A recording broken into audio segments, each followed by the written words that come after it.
MB Patil ಕಾಂಗ್ರೆಸ್ನೊಳಗೆ ಮಿತ್ರನು ಡಿಕೆಶಿ ಶತ್ರುವು ಕೂಡ ಡಿಕೆಶಿ ಆಗಿದ್ದಾರಾ ಅನ್ನುವ ಪ್ರಶ್ನೆ ಎದ್ದಿರುವಂತದ್ದು. ಆಪತ್ ಬಾಂಧವ image versus damage master image ಈಗ ಡಿಕೆ ಶಿವಕುಮಾರ್ ಹೊತ್ಕೊಳ್ತಾ ಇದ್ದಾರಾ ಅನ್ನುವ ಪ್ರಶ್ನೆ ಎದ್ದೇಳ್ತಾ ಇದೆ. ಡಿಕೆ ಶಿವಕುಮಾರ್ ನಾಯಕತ್ವದ ವೇಗಕ್ಕೆ ಸಿದ್ದು ಅಂಡ್ ಟೀಮ್ ಈಗ ಕೆಂಡ ಆಗ್ತಾ ಇದೆಯಾ? ಅಂದು ರಮೇಶ್ ಜಾರಕಿಹೊಳಿ ಅವರು ಯಾವ ರೀತಿಯಾಗಿ ಕಿಡಿಕಾರಿದ್ರು ಅನ್ನೋದನ್ನ ನೋಡಿದ್ವಿ. ಇಂದು ಎಂಬಿ ಪಾಟೀಲ್ ಅವರು ವಾರ್ ನಡೆಸ್ತಾ ಇದ್ದಾರೆ. ಸಿದ್ದರಾಮಯ್ಯ ಆಪ್ತ ಬಳಗಕ್ಕೆ ಡಿಕೆಶಿ ವೇಗ ನೋಡಿ ಕಿರಿಕಿರಿ ಉಂಟಾಗ್ತಾ ಇದೆಯಾ ಅನ್ನುವ ಪ್ರಶ್ನೆ ಕೂಡ ಇಲ್ಲಿ ಎದ್ದಿದೆ. ರಾಜ್ಯ ಕಾಂಗ್ರೆಸ್ ನಾಯಕ ಟ್ರಬಲ್ ಶೂಟರ್ ಎಂಬ ಇಮೇಜ್ ಅನ್ನ ಹೊಂದಿದ್ದಾರೆ. ಡಿಕೆ ಶಿವಕುಮಾರ್ ಅವರು ತನ್ನ ಪರ ಒಳ್ಳೆ ಇಮೇಜ್ ಸೃಷ್ಟಿಸಿಕೊಳ್ತಾ ಇದ್ದಾರೆ. ಡಿಕೆ ಶಿವಕುಮಾರ್ ದೋಸ್ತಿ ಸರ್ಕಾರದಲ್ಲಿ ಸಿದ್ದರಾಮಯ್ಯರನ್ನ ಮೀರುವಂತ ಪ್ರಯತ್ನವನ್ನ ಮಾಡ್ತಾ ಇದ್ದಾರಾ ಡಿಕೆ ಶಿವಕುಮಾರ್ ಅವರು? ಸೊ ಹೀಗಾಗಿ ಆ ಒಂದು ಅಂದ್ರೆ ಕೆಂಡ ಅಂದ್ರೆ ಇಲ್ಲಿ ಪ್ರಮುಖವಾಗಿ ಆ ಒಂದು ಸಿಟ್ಟು ಇದೆಯಾ ಅನ್ನೋದು ಕಾಡ್ತಾ ಇದೆ ಇಲ್ಲಿ ಸಿದ್ದರಾಮಯ್ಯನವರ ಬೆಂಬಲಿಗರಲ್ಲಿ. ಅಂದು ಬೆಳಗಾವಿ PLD ಬ್ಯಾಂಕ್ಗಳ ವಿಚಾರದಲ್ಲೂ ಕೂಡ ಕಿರಿಕಾಗಿತ್ತು. ಇಂದು ಲಿಂಗಾಯತ ಧರ್ಮದ ಹೋರಾಟ ವಿಚಾರದಲ್ಲೂ ಕೂಡ ಕಿರಿಕಾಗ್ತಾ ಇದೆ. ಪದೇ ಪದೇ ಕ್ಷಮೆ ಕೇಳಿದ್ದಕ್ಕೆ ಗರಂ ಆಗಿದ್ದಾರೆ ಎಂಬಿ ಪಾಟೀಲ್ ಅವರು. ದಿನೇ ದಿನೇ ಪ್ರಭಾವವನ್ನ ವಿಸ್ತರಿಸಿಕೊಳ್ತಾ ಇದ್ದಾರೆ ಡಿಕೆ ಶಿವಕುಮಾರ್ ಅವರು.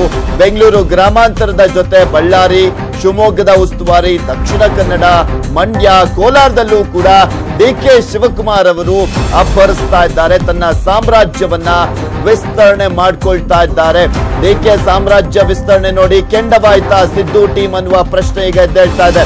ಇದೇ ಕಾರಣಕ್ಕೆ ಅಖಾಡಕ್ಕಿಳಿದ್ರ ಎಂಬಿ ಪಾಟೀಲ್ ಅವರು ಎಲ್ಲವನ್ನೂ ಕೂಡ ಮೀರಿ ಹೆಜ್ಜೆ ಇಡ್ತಾರಾ ಡಿಕೆ ಶಿವಕುಮಾರ್ ಅನ್ನುವ ಪ್ರಶ್ನೆ ಕೂಡ ಈಗ ಎದ್ದಿದೆ. ಕಾಂಗ್ರೆಸ್ ವಲಯದಲ್ಲಿ ಚರ್ಚೆ ಆಗ್ತಾ ಇರುವಂತ ವಿಚಾರಗಳು ಇವು.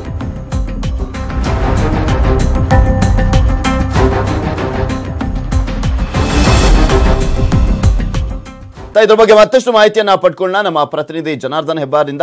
ಹೆಬ್ಬಾರ್, ಇಲ್ಲಿ ಪ್ರಮುಖವಾಗಿ ಡಿಕೆ ಶಿವಕುಮಾರ್ ಸಾಮ್ರಾಜ್ಯ ವಿಸ್ತರಣೆ ಮಾಡ್ಕೊಳ್ತಾ ಇರೋದು ಸಿದ್ದರಾಮಯ್ಯ ಟೀಮ್ ಅನ್ನ ಕೆರಳಿ ಕೆಂಡವಾಗ್ಸ್ತಾ ಇದೆಯಾ ಅಂತ?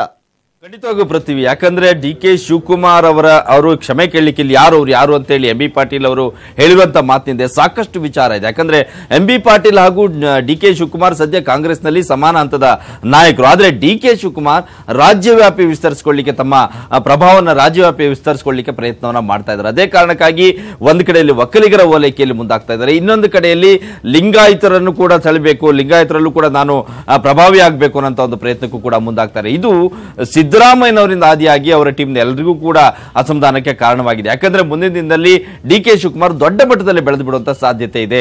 ಸಿದ್ದರಾಮಯ್ಯನವ್ರನ್ನ ಹಿಂದಿಕ್ಕಿ ಕೂಡ ಮುಂದೆ ಹೋಗಬಹುದು. ಈ ಕಡೆಯಲ್ಲಿ ಎಂಬಿ ಪಾಟೀಲ್ ಸಹಿತ ಮೂಲೆ ಗುಂಪಾಗ್ಬಿಡಬಹುದು. ಇಂಥ ಒಂದು ಭಯ ಅವರಲ್ಲಿ ಕಾಣ್ತಾ ಇದೆ. ಯಾಕಂದ್ರೆ ಕಾಂಗ್ರೆಸ್ನಲ್ಲಿ ಈಗ ಎಲ್ಲೇ ಏನೇ ಸಮಸ್ಯೆ ಆದ್ರೂ ಸಹಿತ ಅದಕ್ಕೆ ನಂತರದಲ್ಲಿ ಅದನ್ನ ಸಂಧಾನ ಮಾಡುವಂತ ಒಂದು ಕಾರ್ಯಕ್ಕೆ ಕರೀತಾ ಇರೋದು ಡಿಕೆ ಶಿವಕುಮಾರ್ ಅವರನ್ನ. ಆ ಕಾರಣಕ್ಕಾಗಿನೇ ಇವರಿಗೆ ಇಷ್ಟೊಂದು ಭಯ ಕಾಣಿಸ್ಕೊಳ್ತಾ ಇದೆ.